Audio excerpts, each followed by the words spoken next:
Ho ho ho ho ho! You know, Santa Claus is dead inside at this point after hundreds of years of people not appreciating my gifts. When it comes to Christmas movies, I only want to watch the dark and twisted stuff. So here's a list of really messed up stuff to help you get through your holidays. Ho ho ho ho ho ho! You've been naughty, haven't you?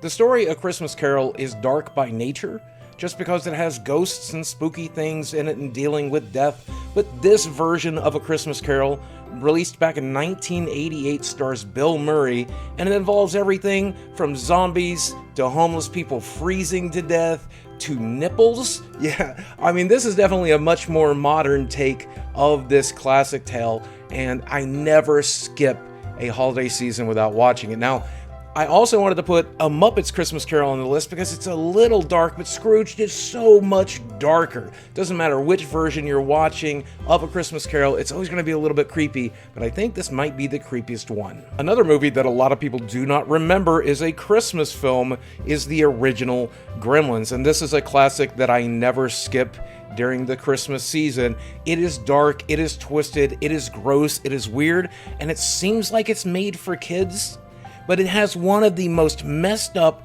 and darkest scenes of any movie ever. And you know the one I'm talking about, where Kate is describing how her father passed?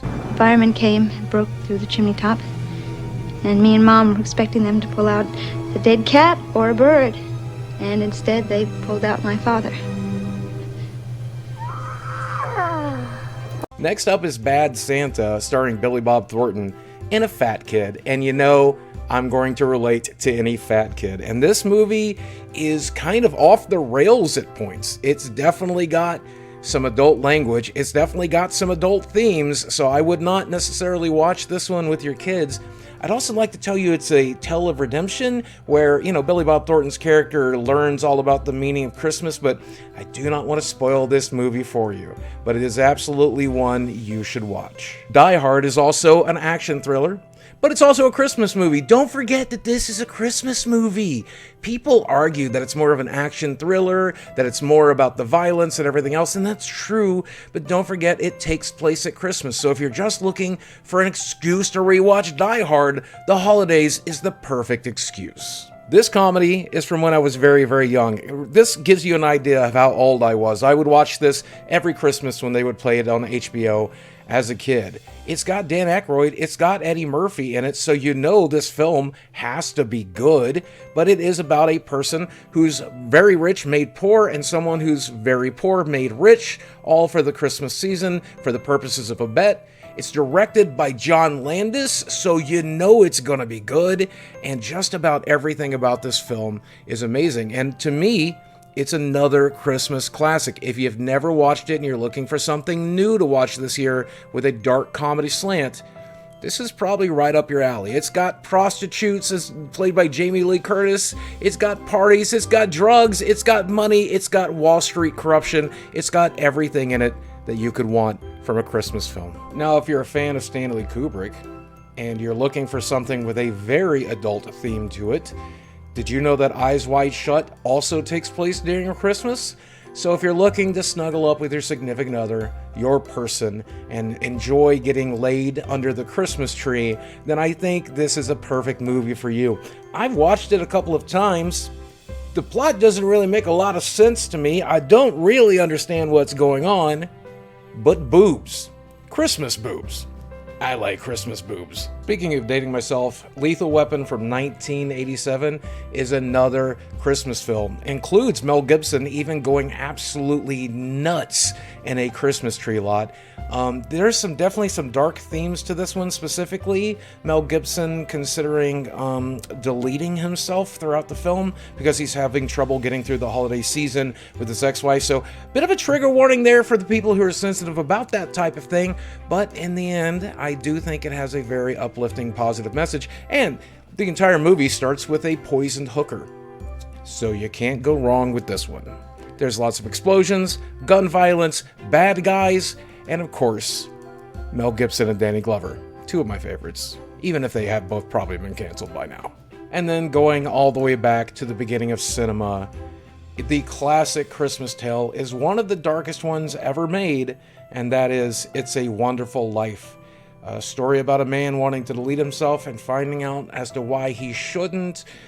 I watched this one for the first time this year, believe it or not, and it really, really spoke to me, and it might speak to you as well. I think it really does give you the true meaning of Christmas in a very dark way. Batman Returns is an excellent sequel, not as good as the original, but it is also a Christmas movie, and the highlights of this film include Michelle Pfeiffer as an okay Catwoman, Danny DeVito as a very unique Penguin, and this has that Tim Burton feel and look that you're probably looking for in a Batman film, and it's absolutely one of the classics. Now, I will say, if you're looking for a superhero fix, maybe Hawkeye on Disney Plus is a little bit more up your alley, but if you're looking for something old school, you're looking for something DC, and you're looking for something really messed up with a Christmas background to it, Batman Returns is an excellent choice. Another all-time classic film that has been absolutely memed to death is American Psycho. Once again, this is a Christmas film. You forget that this movie takes place at Christmas, but it absolutely does. It's another film that I finally sat down and watched this year for the first time, and I think it'll be in rotation forever. It is dark, it is twisted, it is the source of hundreds of thousands of memes, as it should be, and if it has not been watched by you yet, you gotta watch it this Christmas, and if you watched it before, add it to your Christmas rotation. It's super messed up. Now, I absolutely didn't want to put two Tim Burton films on this list. That's one of the reasons I avoided A Nightmare Before Christmas, but A Nightmare Before Christmas just isn't that dark to me.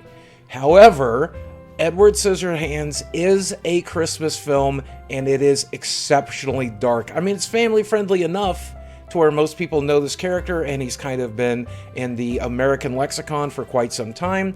But don't forget how dark this movie is, and don't forget, it is definitely a Christmas film you should consider adding to your rotation.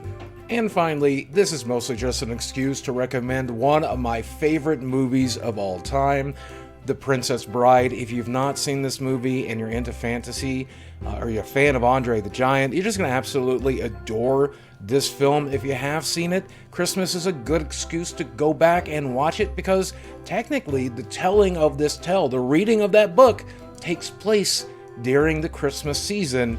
It's very, very loosely a Christmas film, but it's kind of dark, it's kind of twisted, and it's kind of amazing. And it's a must-watch if you have not already seen it. Plus, it's my favorite movie of all time. Now that's my list of naughty Christmas movies, and don't forget, I see you when you're sleeping. I know when you're awake.